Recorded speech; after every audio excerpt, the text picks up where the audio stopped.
আজকে আমি বানিয়েছি আমের বড়া।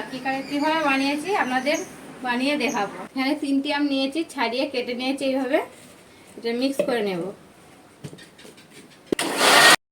আম মিক্স করে নিয়েছি, এরপরে আমি ভালো করে মিক্স করে নেব আমের বাটারটির সাথে।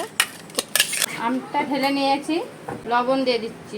1 বাটি ময়দা দিয়ে দেব, এরপর দিয়ে দেব 1 বাটি চিনি, এরপর দিয়ে দিচ্ছি হাফ বাটি আতপ চালের গুঁড়ো।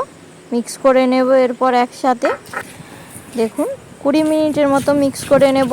তাতে আমি তেল নিয়ে নিলাম পরিমাণ মতো। এবার আমি বড়াটা ভেজে নেব।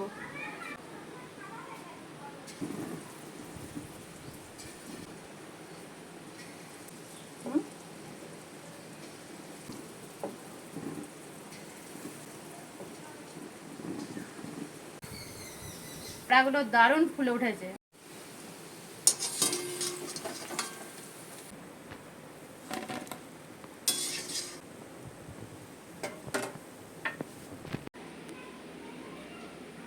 এবার আমি আমার শাশুড়ি মাকে দিয়ে টেস্ট করাবো। মা বড়া খাও। কিসের বড়া? খেয়ে দেখো।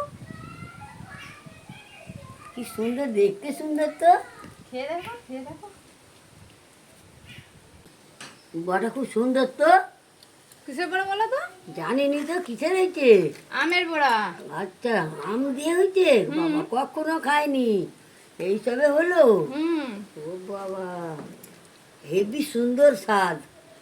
আপনারা আমের বড়া বানিয়ে খাবেন।